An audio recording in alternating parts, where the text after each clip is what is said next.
Hey, this is Ramon, Channels Alpha 4, and you might notice that my background's a little differently, and I'm not talking about the swords. I decided to go find myself an angry, mad, bad-tempered badger to help me with some background and to convince me that Catholicism and religion is false. Please welcome my guest, and we're going to be doing this in two parts. His part will be on his channel, my part will be on mine. All credit and all editing are all thanks to him. I had nothing to do with it this time. I'm just simply a host. Welcome, Bad Temper Badger.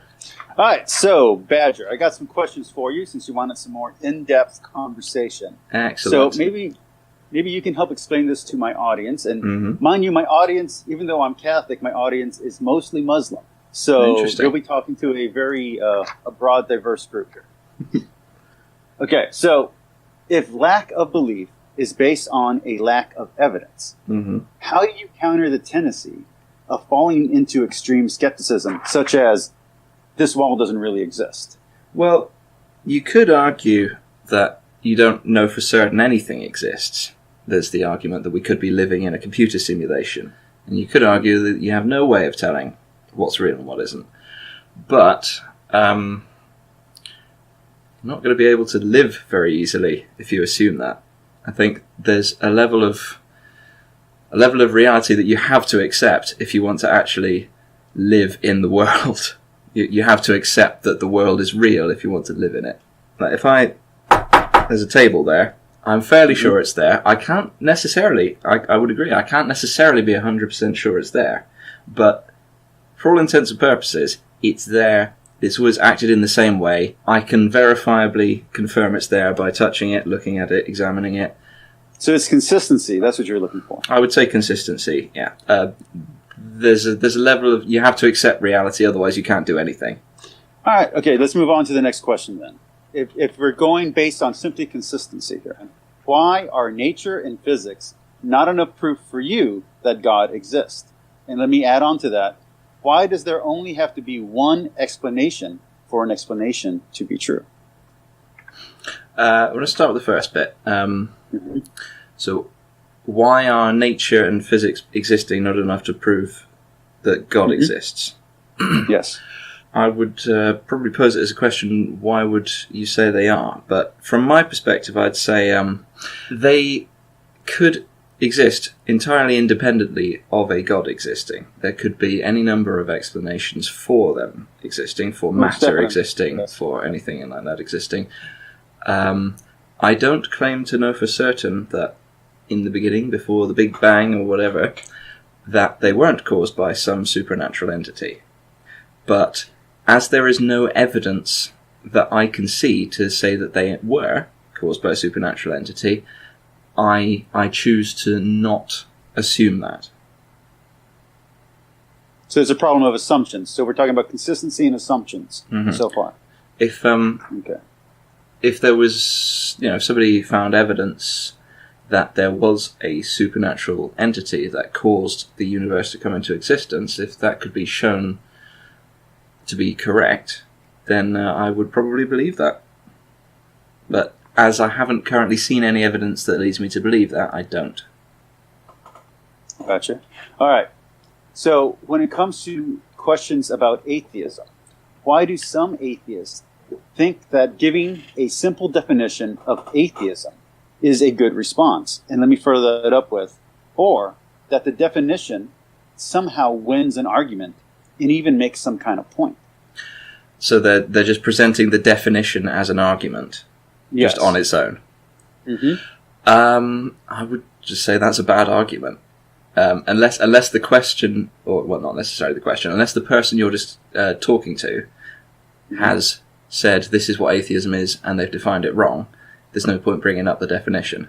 Unless, let's say during discussion it is clear that they're arguing against something that isn't your position. At the end of this, I'm going to come back to this question because I have a question about me for you to answer. Okay? But we'll get to that at the end. You'll go back to this question. Okay, so now let's go on to question number 4. And this one you might not like so much, but I figure I got to punch back a little. Okay? All right. So how do you feel about the high priest of atheism, that is Hitchens, Dawkins, and Sam Harris, speaking for you? And I have a follow-up to that, but I'll let you answer that part first. All right. Well, I would say they don't speak for me. No one speaks for me except me. I do understand where you're coming from there. Defining them as a high priest of anything isn't really helpful. They are people who are knowledgeable about certain things. For example, Dawkins is knowledgeable. I believe his field is, now we're discussing it. I can't remember what his field is. But let's assume that books and making money. I believe he is also involved in a scientific field. Let's say that I was asking him about the area of science that he is an expert in. I would consider him a knowledgeable source on that, but I wouldn't. If somebody asked him how he feels about, for example, the existence of God, he's only speaking for himself. He's not speaking for me. But on that note, though, I mean, and this is going to sound like I'm right out of Catholic Answers, and I'm not trying to be, but the Bible is not a science book and it's not a history book. It's a theological book. Why even approach the Bible with a history or scientific mindset? Because that's not what the book is about. I'd say because there are people who do on the theist side of things. The only time that I take the Bible literally is when I'm talking against someone who is. If I'm trying to counter someone who's quoting the Bible as a literal truth, I will point out that it's inconsistent with reality. Well, this isn't one of my questions, but there are different levels of truth, and I know that there are other skeptics out there who have a problem with the fact that people will argue that there are different levels of truth. Is there a level of truth for you, or is fact equal truth in your equation? What do you mean by level of truth? For instance, there are physics, metaphysics, underlying principles and ideas. Do you think that's true, or do you think it's all comes down to random chance and there are no absolutes? I'd say I'm not 100% sure about pretty much anything. Back to the skepticism thing. Yeah. Back to is the wall real? I'm pretty much sure about a few things. I'm pretty much sure that I exist. I'm pretty much sure that the world exists. I'd say that in general conversation, I'd say I'm certain. Because if I say I'm not certain, people start picking apart the whole thing, saying, well, you're not certain of anything, then how can you even have a discussion? Yeah, but I mean, if tomorrow I go and I tell a random stranger that yesterday, I talked to a badger, they'd probably put me in an insane asylum. They wouldn't be like, oh no, he's being relative. You know what I mean? Well, you could always just say, I talked to a guy with a weird looking hairdo. But that comes down to language, don't you think? Yes. All right. Okay. So let me get back to the question then at hand. Yes. Okay. So, if Dawkins and Hitchens and Sam Harris are leading a movement, like sometimes they claim to, even though some have argued that they don't claim that. Yeah. And they are public representations or representatives of this movement, and they take money and donations, and they speak to large crowds that already agree with them. And they even try to convert people, like I've seen them try to do to other celebrities like Stephen Colbert, when they try to convert them out of their atheism or Catholicism or Christianity or whatever. How is that not acting like a religion? How do you define a religion in that case? Would you say that a religion is trying to convert people to follow it, or would you say that a religion is a specific thing, a belief in the supernatural? Well, actually, believe it or not, that was going to be my very last question for you was, what is religion? So, all right, I'm preempting your questions. So from my point of view, religion is not so much the belief system, it's the practices. It's the ritualization of those practices. Okay. And once you are doing a set of practices in a call and response, where you don't have to second guess the person's opinion, where basically they can state that something is true, and only a small percentage of that audience is even going to check this person's claims. I think you've risen up the level of, if you're not at religion, you're getting really close to cult. You know what I'm saying? I understand what you're saying. I wouldn't define it in the same way, though. I would say the aspects of religion that are guidance on how to live your life, in some ways, the guidance that religion gives you is a good thing. The so-called, doing the air quotes here, high priests of atheism, I wouldn't define them as that. But the people that you refer to in that way, trying to convince people to live their life a certain way, are at that point not arguing against the supernatural aspects. They're arguing against the ideas on how to live your life and trying to present what they think are better ideas. So it's continued on from the religion versus atheism debate, but it's not actually directly part of that debate at that point. It's another debate. It's gone from what do you believe to how do you live your life. I agree with that 100%. All right. Okay, let's move on to the next one. Mm-hmm. Okay, I got one more question, and then I got a closing question that I want to give to you about me. Okay? Mm-hmm. So, now, what does the word dogma mean to you? Because I've seen atheists in my comments and on other channels use dogma and doctrine incorrectly.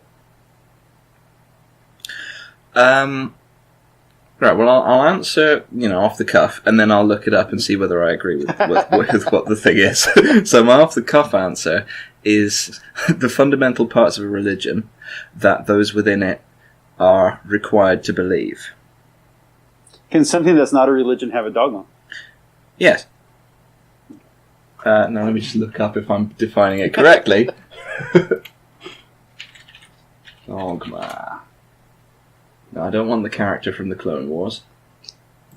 Here we are. 1. An official system of principles or tenets concerning faith, morals, behaviour, etc., as part of a church.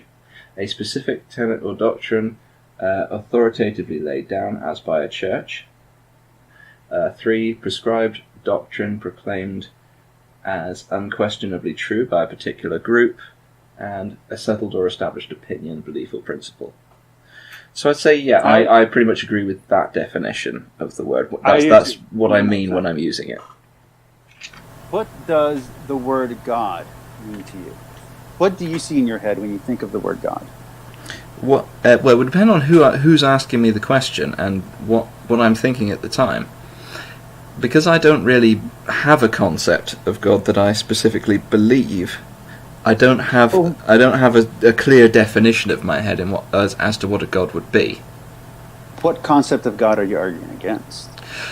When I'm doing responses, I try to argue against the concept as it's presented to me. But I suppose my general definition in my own mind. Well, let me come at it this way. When I was growing up, I was I lived in a place where I went to a Church of England school, and I attended church services. And at that time, I would say that I did believe in a God of some kind. I'd say what I believed then would have been because I was also very interested in science. The things that some people take literally in the Bible, I couldn't because they didn't fit with my understanding of the world through my science education. So my belief at that point was that the things that were being taught were stories used to say how to live your life, and that if there was a God, it would have been something maybe before the Big Bang, or something that set everything in motion and then isn't directly involved. Well, let me ask you this, though. Okay, so, and this is a Catholic concept, but it's also a personal concept that I came to on my own before I discovered it was a Catholic concept, which is religion and the Bible and other texts are actually an evolution of faith. So you see the people's understanding of their faith change throughout the Bible, and you will see rules change throughout the Bible. So, for instance, my idea of what God was when I was 13 and when I was 23 and what I am now are no way near the same. They're not the same concept at all. So why couldn't someone like yourself stay skeptic, but have their idea of God evolve with their understanding of the universe instead of having their idea of God disappear? Well, for me, I wouldn't say the ideas disappeared. I can still sort of call back to that time in my life and think, yeah, that with my understanding then made sense. And with the background that I came from, because I was trying to still fit with the church background, I thought, well, I've got to make these two concepts mesh together somehow. So the God concept would have to be outside of these scientific concepts. But then, as things carried on forward for me, I sort of realised that as I didn't have any evidence that there was this being, I didn't have any reason to believe it was there. So because I couldn't see anything, there wasn't anything saying, this is a thing that shows that there's a God. There wasn't anything like that for me. Well, I got two follow-ups then on that, and they're very simple. Mm-hmm. The first is, if you go to Japan, they believe that blood type dictates everything. Okay, and if you go to India, they believe that there's a chance of the gods returning, and these are the scientists. These are not the atheists that believe that. These are not the religious cult people that believe this. These are the scientists. These are their elite secular scientists still have these kind of theological and metaphysical ideas underlying their science. So why would science have to divorce itself from these concepts for it to still be true science? Science has to work on what can be shown to be there. A scientific theory only becomes a scientific theory when all of the evidence for it can be shown to be correct. So let's take, for example... So you think your blood pH balance dictates who you're going to marry and how good you're going to be on a job and what day you should not go to work because your hormones might be in balance and you might get upset at work so you can't go to work on that one day? I don't think that, no. Let's take the theory of evolution. It is a science... I was just trying to go outside of Catholicism, that's all. I was just trying to go outside of Christianity. No, that's fine. Yeah, okay. Evolution. It's stated as fact in most settings because all of the available evidence points to it being true.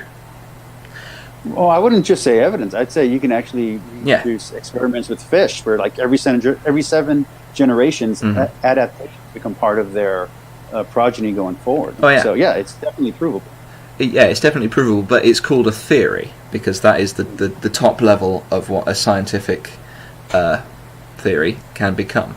Once it is shown as close as possible with scientific evidence to be fact, it becomes known as the theory of this.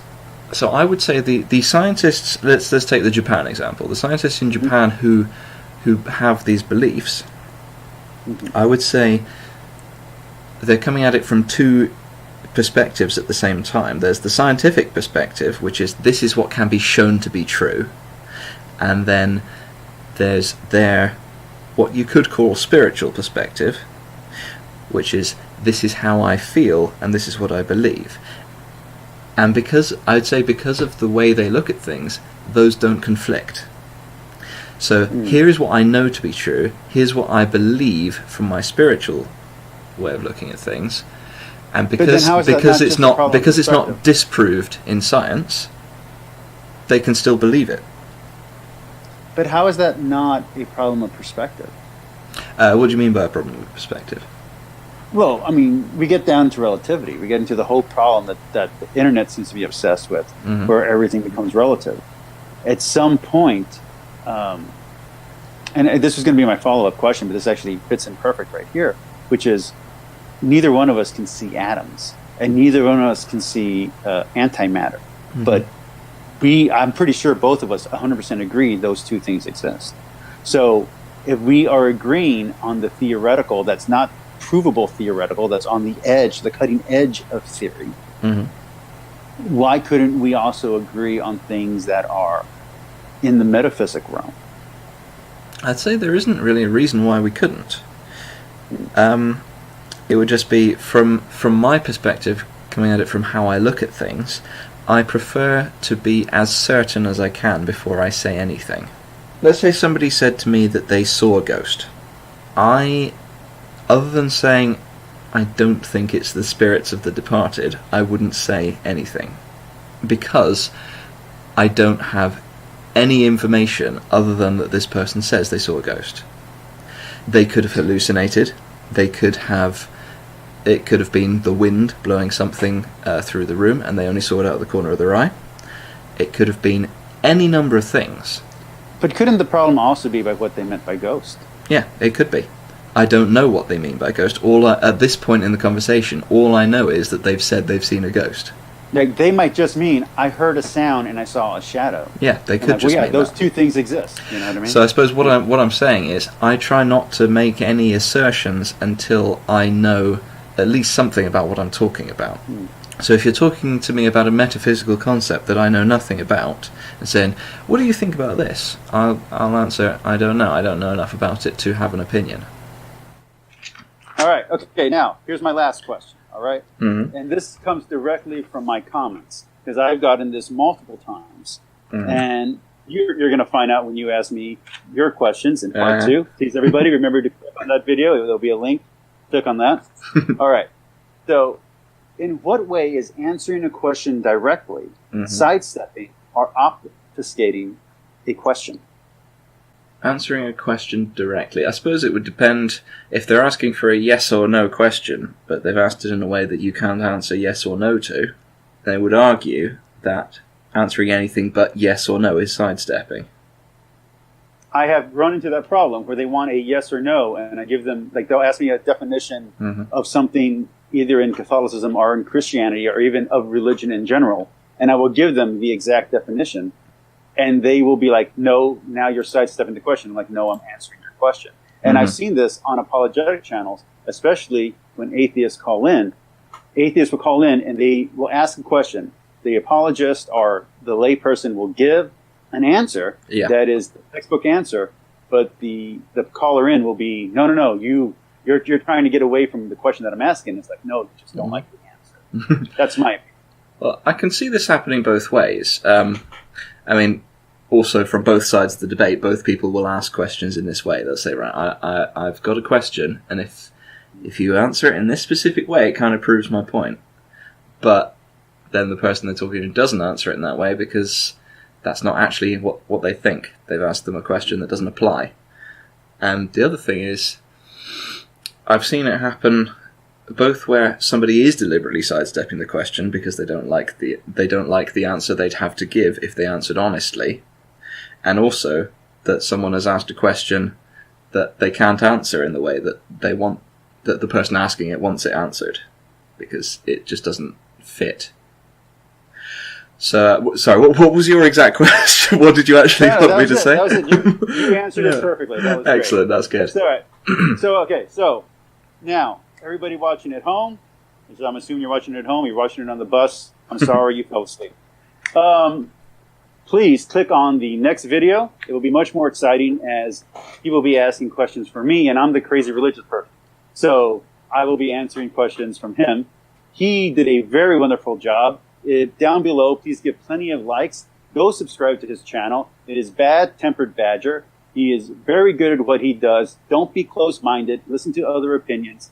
Hear what a smart and intelligent atheist has to say. Well, Peace, like and subscribe. Peace, like and subscribe. I'll talk to you all later.